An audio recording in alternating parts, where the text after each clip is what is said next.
નમસ્કાર અને Sanjay maths and science એકેડમીમાં આપ સૌનું સ્વાગત છે. આજે આપણે વિજ્ઞાનના પ્રકરણ 11 એટલે કે વિદ્યુત એના એક બહુ જ રસપ્રદ ટોપિક પર વાત કરવાના છીએ.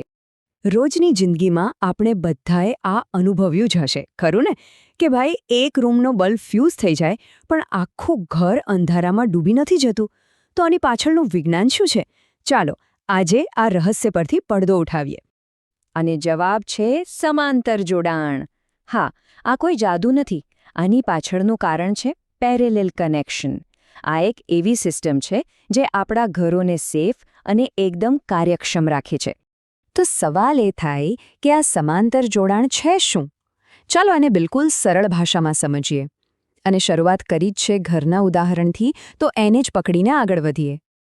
જો વિજ્ઞાનની ભાષામાં સમજીએ તો જ્યારે પણ અલગ અલગ અવરોધો એટલે કે સમજો કે બલ્બ, પંખો કે ટીવી, એ બધાના બંને છેડા બે કોમન પોઈન્ટ્સ માની લો કે એક્સ અને વાય એની વચ્ચે જ જોડાયેલા હોય ને, તો એ જોડાણને કહેવાય સમાંતર જોડાણ. અને આ જોડાણની સૌથી મોટી ખાસિયત એ જ છે કે આનાથી કરંટને વહેવા માટે એક કરતાં વધુ રસ્તાઓ મળી જાય છે. જાણે કે એક મોટો હાઈવે હોય અને એમાંથી અલગ અલગ લેન નીકળતી હોય, બસ એવું જ કંઈક. તો હવે સવાલ એ છે કે એવી તો કઈ ખાસિયતો છે જે સમાંતર જોડાણને આટલું બધું ઉપયોગી બનાવે છે? ચાલો એના પર એક નજર કરીએ. આની બે મુખ્ય ઓળખ છે. પહેલું, જે ટોટલ કરંટ આવે છે એ વહેંચાઈ જાય છે. અને બીજું, દરેક ઉપકરણને મળતો વોલ્ટેજ સરખો જ રહે છે. ચાલો હવે આ બંનેને થોડું ડિટેલમાં સમજીએ. આને છે ને આમ સમજો, જાણે કોઈ નદીનું મુખ્ય પ્રવાહ આગળ જઈને નાની નાની શાખાઓમાં વહેંચાઈ જાય. બસ એ જ રીતે અહીં પણ કુલ વિદ્યુત પ્રવાહ I દરેક અવરોધમાં I1, I2, I3 એમ અલગ અલગ ભાગમાં વહેંચાઈ જાય છે. અને હવે આવે છે સૌથી રસપ્રદ વાત. ભલે કરંટ વહેંચાઈ ગયો, પણ વોલ્ટેજ દરેકને એક સરખો જ મળે છે. કેમ? કારણ કે બધા જ ઉપકરણો સીધા જ પાવર સોર્સના બે મુખ્ય પોઈન્ટ સાથે જોડાયેલા છે. એટલે દરેકને પોતાનું કામ કરવા માટે પૂરેપૂરો પાવર મળે. ચાલો હવે થોડું ગણિત તરફ જઈએ. પણ જરાય ગભરાવાની જરૂર નથી. જ્યારે આટલા બધા અવરોધ સમાંતરમાં હોય તો તેમનો કુલ અવરોધ, જેને આપણે સમતુલ્ય અવરોધ કહીએ છીએ, તે કેવી રીતે શોધવો? એનું એક સૂત્ર છે. ચાલો જોઈએ કે એ સૂત્ર આવ્યું ક્યાંથી. આ બહુ જ સરળ છે. જો આપણને ખબર છે કે કુલ પ્રવાહ એ નાના નાના પ્રવાહોનો સરવાળો છે.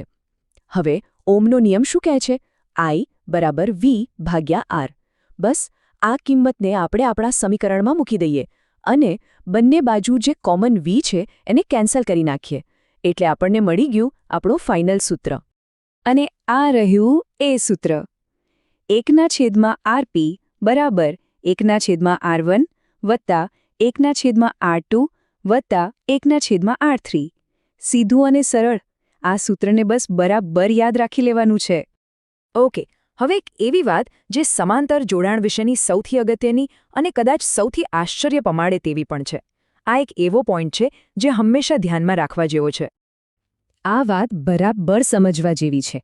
આનો અર્થ એ થયો કે તમે જેટલા વધુ રસ્તાઓ આપશો, કરંટ માટે વહેવું એટલું જ સહેલું બનશે અને એટલે કુલ અવરોધ ઘટશે. એટલો ઘટશે કે જોડાણમાં જે સૌથી નાનો અવરોધ હશે ને, એના કરતાં પણ કુલ અવરોધ ઓછો થઈ જશે. તો આ બધી વૈજ્ઞાનિક વાતો પછી ચાલો પાછા ફરીએ આપણા મૂળ સવાલ પર. આ બધી સમજણનો આપણા ઘરમાં શું ઉપયોગ?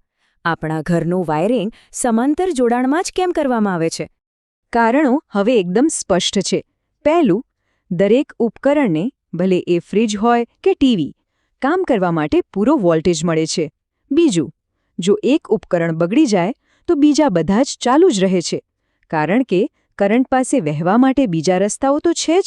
અને આ જ સિસ્ટમ આપણા જીવનને આટલું સરળ અને સુરક્ષિત બનાવે છે. તો આશા રાખું છું કે સમાંતર જોડાણનો આ કોન્સેપ્ટ હવે સૌને બરાબર સમજાઈ ગયો હશે. વિજ્ઞાન આપણા રોજિંદા જીવન સાથે કેટલું નજીકથી જોડાયેલું છે, આ એનો એક શ્રેષ્ઠ ઉદાહરણ છે.